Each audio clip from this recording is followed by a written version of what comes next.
What's going on, guys? Wei from Revolution here in Paris with Jean Arnault, and here to talk about Daniel Roth and Gerald Genta. But first, how are you, sir? Very good. How about you? I'm very well. So it's funny because as a cheeky journalist, my first statement was going to be, well, Jean, this is clearly just a facsimile of the old Daniel Roth watch. What's the difference? But then I saw it and my jaw dropped, because it is absolutely spectacular from a watchmaking perspective. Talk to me about this watch, sir. Yeah, I mean, we've discussed this a couple times in the past, but we first saw the prototype about a couple weeks ago. And when I first saw it, I feel like it's the difference between a vintage watch and a modern watch. So it's improved in every single way, in my opinion. There was this debate online about the font, if it was improved or not. We did change it back to the original one, so everything's hopefully solved there.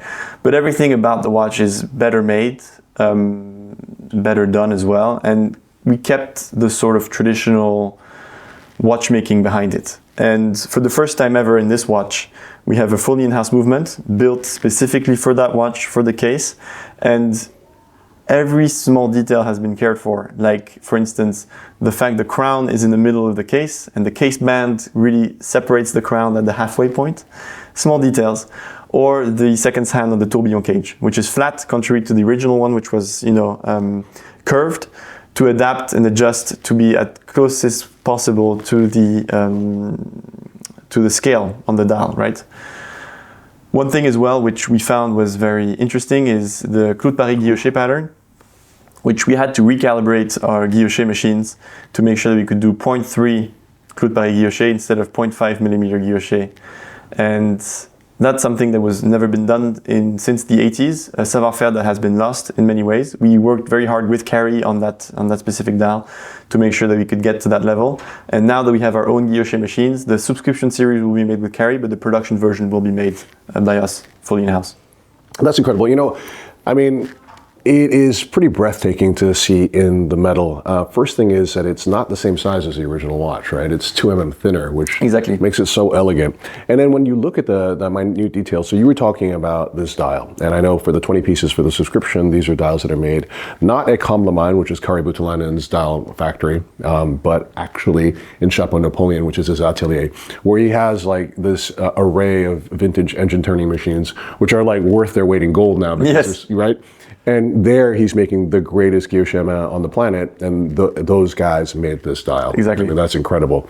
But not content with that, Jean, you have decided that you're going to make them yourself in the future. So you bought your own engine turning machines and found your own artisan, and you're bringing that to Fabrique Du Temps. That was a whole mess, I have to admit. What Carrie has done with his machines and the artisans that he has in his workshop is unique. He's been hard at work in preserving the craftsmanship and everything like that, so we won't be able to go at his level, obviously. But I've noticed that only trying to do it. So we found the machines after a year of searching for them, because it's just an impossible thing to find. So yeah. I dare anyone here to try to find a guilloché machine, please try. You can't just go on eBay and get one. No, it's not something you can do. And then finding the guy that can run the guilloché machine is a whole different process. And then you've got the guy that can do the curved guilloché and the guy that can do the straight line guilloché, which is a whole different sort of métier in itself. So that took us about a year and a half to find the people, find the right things. So between April of 22 and the end of 23, we bought the machines about 6 months ago and got them restored. And actually today is the first day that the machines are physically at Fabrique Du Temps. Wow, yeah. Congratulations, man. Thank you. And you were talking about the 2 different types of guilloché. So we're going to show you a close-up of this, but what is called the moustache, which are these sort of framing elements here, the guilloché around that is completely different from the guilloché that you have on the dial. That was the hardest part to do. Really? So in the original Roths, the guilloché pattern there was hand engraved because they did not find a way to do it. So the very, very original ones, and then they stamped so the Asprey series was hand engraved, and then for the production versions, these 2 moustache, let's say, were stamped. Oh, wow. And so we still haven't found a way of doing it, so we are hand engraving it. And we're working now very, very hard with our artisans at Fabrique Du Temps for the moustache to be done with hand guilloché. I'm not convinced it's going to work out, we'll see, because we're doing a lot of trials, but I'm hoping for the production version we'll be able to make this in hand guilloché as well. Okay, so I want to talk to you about this movement because you mentioned before that the original Daniel Roths were using, believe it was a L'Allemagne bar, Exactly. right? And that was not actually the same shape as the case of the watch. No. It was like a round movement instead of the famous double ellipse Yes. case. But you've actually created your own movement together with the Fabrique Du Temps, and that is a signature base plate that is exactly the same shape as the case of the watch. 100%. And then what you don't see on these watches, because these are the subscription watches and you're paying tribute to the past, so they're closed case back. But actually the back of the movement is insane, right, in terms of finishing. And I know it was really important for Enrico and Michel to reach the highest level of artisanal finishing they could. For example, the countersinks of the screws are concave and then black polish. Tell me why that was important to you. So when we first started working on the project, we had Roth and Genta sort of as a clean drawing board, and both brands are very different, completely opposites, but both brands had a lot of watchmaking heritage. We did have to make choices on both to say, okay, what do we want Roth to be, what do we want Genta to be? And for Roth, I let them free completely, being like, okay, you've got to make the best movement possible in terms of architecture and finishing. Wow. Obviously paying respects to the original design, so this is as close as we can get to the original design with minor improvements. And the finishing itself, I did not want it to be I have the word in French, it's called esbrouf, which is, show off. Baroque. Baroque, yes. So I'm not going to do a sort of bridge which has 7 interior angles just for the sake of it, right? But the way the movement looks and the way it's shaped has to be made in a very watchmaking way, with adding that extra touch of interior angles where they need to be, black polish where it needs to be, etc., etc. So for instance, the tourbillon bridge is entirely bercé, so like a cylinder, and entirely black polished all across, right? The 2 pillars are concave, as you said, and black polished all across. Incredible. We added the Côte de Genève, like was done on later Daniel Roth models, because that's an extra finishing compared to the sandblasting that happened before. But the small countersink behind the tourbillon is actually sandblasted with hand angled on all across the sides. Incredible. The movement we can't see here, we have photos of it, and you've got an entirely quite large black polished bridge, which is obviously a mess to make, especially with that interior angle on the side. Bigger screws, bigger jewels, to make it look better, and jewels are actually polished by hand as well. Countersinks, the golden countersinks and chatons for every single one of the jewels, which, okay, theoretically is not a perfectly watchmaking way of doing it, but that's just for the pretty side. And the actual remontoir, cliquet barreau, as they say it in French, to give you that amazing feeling when you wind the watch. And so if you wind the two, we use 2 different systems between the Genta and Roth, because the Roth has to be more watchmaking. It has to feel more watchmaking because you're buying this watch because you love the watchmaking out of it. You might buy the Genta a bit more for the design, the sort of eccentricity of the Donald Duck and things like that. But for this, you want to be able to wind it in the most satisfying way possible. And you want every morning to go at the bedside table, you wind it and you're like, oh my God, this is real watchmaking, right? One thing that I wanted to focus on as well, they told me to focus on, is it's not the most technically advanced way of doing it. So there is a lot of energy lost in that process. We do have 80 hours of power reserve, but it's the one that makes you feel the best. And so it's the one that was used in the 60s and the 70s, but not used today anymore because it's not as efficient. It sounds incredible. One thing that I love about this also was Enrico and Michel didn't want to put screws in the base plate to show where the dial was. Tell me about that. Yeah, that was like their number one thing. Like, we need to move the screws outside of the dial to make the movement and the dial as pure as possible. We didn't want any sort of constraint in terms of construction and everything like that, to also have a bit of free reign for any sort of dial that we want to make and any sort of movement that we want to make. So I can hint towards skeleton versions, different dial versions and things like that will come in the future. I don't think it comes as a surprise. But I don't know when or how yet, but at least we wanted to make it as free as possible of any constraints to make the watchmaking as nice as possible. Incredible. Okay, let's go from Daniel Roth to Gerald Genta. Now, the movement of this watch, which is a jump hour, retrograde minute repeater, has a really interesting history.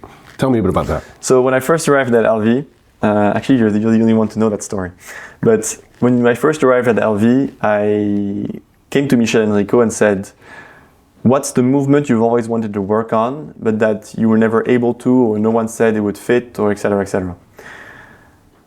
they waited a couple of weeks, started thinking, and then came back to me and said, we want to work on a mid repeater, jump power, mid retrograde.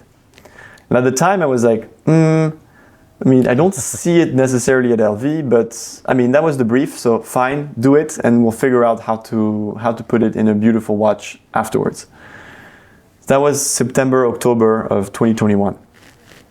Fast forward April 22, the meeting where my dad decides to shift Gerald Genta. And then all of a sudden everything clicked. I was like, the movement you guys have been working on for the greater part of 6 months fits there. It doesn't fit at LV, it fits at Genta. You made a Genta movement already before even knowing all that story. That's incredible. And so then we decided to work around that to make sure it would fit with Genta, designed a new case, went forward, went to meet Evelyn, got everything, aligned to make the relaunch as powerful as possible, and that was the result. We talked about it in a separate interview, but maybe you could just remind the audience a little bit about the genesis of the rebirth of Genta, because this is a fascinating story. Yeah, so when in April 22, my father came to visit the Fabrique Du Temps for the first time and met Michel and Enrico for the first time as well. They had coffee together and they sort of explained their history of watchmaking, starting at Genta, then AP, Patek, many other brands, Frank Muller in many cases, B&B. And when they said that they worked and they loved working at Genta, my dad sort of clicked and said, wait, we own Genta, why don't you take care of it? That's amazing. And everybody sort of froze in the room and they're like, wait a second, that's just a brilliant idea. Yeah, sure, we'll do it, let's go, And everybody sort of ran then to make the project happen. And that's also how that sort of story clicked with the movement and everything. And it was, a weird moment of planets aligning together. I'm not very superstitious, but that's the kind of thing where I think, okay, something's out there is aligning the planets, or there's destiny somewhere. And I would not have imagined this to happen. So I'm very happy to be able to steer Genta in a different way as well. And then we started the whole project of reuniting with Evelyn and everything like that to make it as genuine as possible. Yeah, but the elevation of watchmaking as an art form is so beautifully expressed in this watch in so many ways. But let's start with the dial. So this is a prototype that is the follow-up to the Mickey Mouse watch. Correct. That was created for Only Watch, right? Yes. It's with Donald Duck playing golf, but it's with Donald Duck playing golf created in cloisonné enamel. And I remember when you were saying, look at the Donald's hat. I was like, what's he talking about? Then I looked at it, and every check in his hat is made with tiny wires of gold because it's cloisonné as well. The pattern actually is cloisonné. Yeah. I mean, why put that kind of crazy technicity and artisanship into the style? Got to flex some muscles a little bit, right?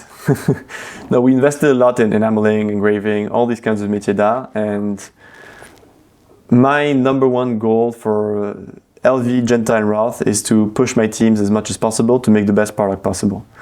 And it comes with a lot of technical constraints and a lot of craftsmanship that's very difficult to find and very difficult to train. But in the end, you end up with results like this where you think it's painting, you think it's typography, but at the end of the day, no, it's hand enameling. So all this dial itself takes about a month to make. Wow. And if you make one mistake at one place, or there's one crack or one bubble that comes out, bin, and then you've got to start again. You put it in the trash and then you got to start again. All the numerals are hand engraved, enameled, sorry. I mean, everything is quite insane. The driver is hand enameled as well. I was looking at that. That's crazy. Yeah. His golf club is hand enameled. Exactly. So it's just all of that is made in the most refined way possible to show off what Genta was about at the time as well. First Grande Sonnerie wristwatch ever made with a tourbillon and automatic in the 1990s. Like, it's crazy. You didn't really have computers to do watchmaking parts back then. It was all done by hand. Pierre-Michel Gollet was a genius. I mean, all these stories have not been told yet. We will tell them at some point and, develop the brands at their own pace.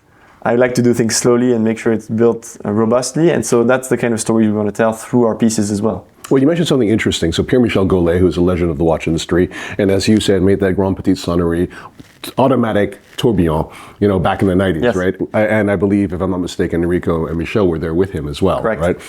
I believe that movement still exists. Yes. I have seen it somewhere. I can't remember. Bulgari, I think, still exists. Yeah. and I was wondering if that would one day be reunited with a Genta case. That's a very good question. I haven't thought about it actually. Why not? Why not? I need to ask them. But I have other ideas. Nice. Okay, so let's talk about the movement as well, because I love how the Genta identity is expressed so beautifully in the movement as well, right? So you've got this flying regulator for the chiming system, and it's actually an octagon, which is really cool. Tell me about the language we're looking at here. So I told you the story about the movement being built for LV at the beginning, and so halfway across the development, we had to change the aesthetics, obviously, of the movement. The core principles of it, the pinions, the jewels, everything like that, everything was set. The finishing level as well was set. So we built, there's a specific way of building the movements to make the finishing better and things like that. But we had to change the whole aesthetic of it. So make it a bit more designed, a little bit more fun and playful, just like the dial is. So for instance, you've got the octagonal shape for the governor, but also the barrel bridge looks a bit like Batman. The repeater bridge looks a bit like a koala. You've got all these different touches that also add these interior angles and sort of finishing techniques that make it quite fun and playful in a way. And Michel and Enrico all drew themselves everything, you know, made it by hand. You see in one of the videos, Michel actually drawing the Côte de Genève on one of the movements. Wow. And all of that is part of their playful fun. And always in consultation with Evelyn, we try to find a way that Genta would have done it as well. I like how Enrico was so obsessed with this watch that he actually changed the swing. Yes. So to actually replicate a real golf swing. Yeah. So between the Mickey Mouse, which was the only watch, and this one, we reduced the speed of the retrograde such that it would more mimic a swing. And so there's a bit of rebound at the 0 point, which you don't have on the Mickey Mouse, just because we wanted it to look like a bit more of a swing, you know. So it was these small details, and we'll have probably other retrogrades in the future. We won't have that, or we'll have it even slower or even faster. Who knows? You know, we're talking about Enrico and Michel, and it's, you know, I've been big admirers of them for quite some time, I think over 12 years. And I remember there's a seminal moment when they created the Louis Vuitton Tambour Spin Time Regatta. Yes. And that was an incredible watch. And then they followed it up the next year with this watch, the Twin Chrono, right? Which was insanely cool. 4 balance wheels, like 3 clutches, showed you 2 elapsed times and then the difference in between them. But you know what was interesting was, like, every time I would visit them, they would always look like, you know, kind of content, but like Enrico would never talk to me, you know? And then all of a sudden, with these projects, the way you've empowered them, these guys have, like, they've come to life. They're like teenagers again, you know? I was with them in Miami with you, and they were going to after parties. They were explaining the watches to everyone. They had these huge smiles in their face. Tell me how important it is for you to have reinvigorated the souls of 2 of the greatest living watchmakers. Well, you know, for Genta and Roth, they run the show. I basically do not do any work except try to control them with costs a little bit, saying like, don't spend too much here, don't spend too much there. But no, honestly, they 100% run the show in every single way. I trust them with my. I would trust them with my kids if I had kids, and I trust them with my dog. No, but seriously, they're so amazing, and I really believe that they've been under, let's say, they've not been used, but they've not been developed to their full capacity. Right. In the last couple of years, and even before LV, before all that, even with B&B and things like that, they were always in the shadows a little bit, and weren't always working to constraints of different brands and things. Here, they do what they want. So if they want to put themselves a constraint on the cliquet barreau for the Roth, they do that, but it's their choice. Wow. Same thing with this. If they want to put an octagonal or governor bridge, they do it with the sapphire top. That's their choice. So they have 0 constraints, and I think it's quite liberating to them. I try to tell them, you know, thin the watch down and things like that, but if they say it's no way to do that, I can't control that, right? So they have the full control on it. And I think it's a very exciting project. Very small brands, you know. We haven't even sold 1 watch yet, but we're getting there, and I'm very happy. Actually, that's something I wanted to talk to you before I asked you to play this. You know, when I look at this watch, and I remember when Michel was explaining it to me, he said the finishing in this watch is not show-off finishing. The finishing of this watch is when we want watchmakers to look at our watch, we want watchmakers to say, "Wow, bravo!" You know, actually, considering how extraordinary it is in terms of finishing, construction, everything, it's actually pretty good value, right?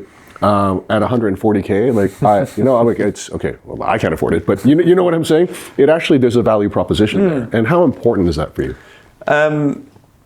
We've seen, I think, in the watch industry, everybody talks about it, how most people have inflated the prices quite a bit. And we had the opportunity, obviously, with the desirability of Roth and Genta to say, okay, we're going to set the bar very high and go crazy with our price points. I think it's important to stay with feet on the ground, if you can say that of 140,000 Swiss franc watch. But stay the feet on the ground and say, okay, it costs us that much to make. We need that to survive as a company. I do want the companies to be profitable. I don't want them to run at a loss forever. I don't want them to be mega profitable either, but I want to build value for the collector as well. And so for me, it's super important to think about secondary market value. I'm very open about that. And to say, okay, it's 140,000 Swiss francs. I want it to be worth more on the secondary market, and I don't want it to be overly exposed in the first place and saying we're going to produce 500 of them per year. That's not the goal. I want to respect the collectors that invest in us. 140,000 Swiss francs is a whole lot of money. And you don't want them to buy that and then tomorrow have a watch which is worth 50 grand. That's just not respectful for the collector. And so I'm very cautious about that. But I don't want it to be artificial. So I don't want to say we're making 300 watches a year and that's it. But we could make 500 next year. I want the technical craftsmanship and the artisanal assembly to be made such that we cannot physically make more. I have the example with tambour, which is a bit better, where one watchmaker assembles a watch from start to finish. Obviously on these pieces it's the case. It's the case for every brand, for tourbillons and minute repeaters, but for a three-hand watch that's not the case. And I wanted to do that with the tambour because I've said to myself, I want to produce that much. It means I need this many watchmakers because they assemble everything by hand from start to finish. If I want to increase my production by 30% next year, I need to hire 40 more watchmakers. I can't find 40 watchmakers, so I can't increase my production by 30%. So I'm set with that number, not one more, not one less, because that's the way La Fabrique Du Temps works, right? I know of other brands that do that as well, and I think they do very, very well. I strongly believe in that point of having limited amount of production, but in a genuine way. Not in an artificial way of saying, okay, we did that because we wanted it to be a limited edition and things like that. Not at all. It needs to be genuine, and that's because the way it's crafted is artisanal. It's the intrinsic value of what you have in your hand.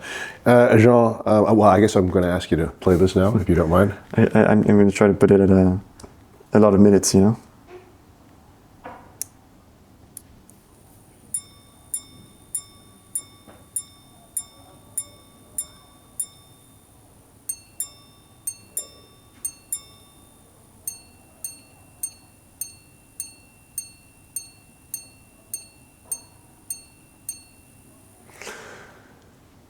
One thing I've learned with minute repeaters, rhythm, sound obviously, and the interval between the two. Yes. Is very important. Michel and Enrico told me, I don't know if it was yesterday or 2 days ago, but the way they build the minute repeater is like a music score. Nice. With notes and rhythms associated, and that's the way they build the components at the end of it. It's not obviously a random thing, as you might expect, but it's very carefully engineered. So there's some fine-tuning to do as always, and every minute repeater will sound different because the case is a bit different every single time, and the gongs are a bit different, and it's all adjusted by the watchmaker himself. But rhythm and interval for me is very, very important. Well, you certainly achieved that there. I guess the last thing I have to say is, I remember before I took the stage for the Vuitton Prize, I was warned about not praising Vuitton too much, right? And I said, listen, I know this is an evening of sincerity, integrity, and authenticity, but that's precisely why I'm going to say the following things. It was not meant to be empty flattery. It was to chronicle why it is that there's so much excitement around Louis Vuitton, around Daniel Roth, around Gerald Genta, and it's precisely because of your sincerity, integrity, and authenticity. So, thank you, sir. Appreciate it. That's how I like to run business. You run it well. Cheers.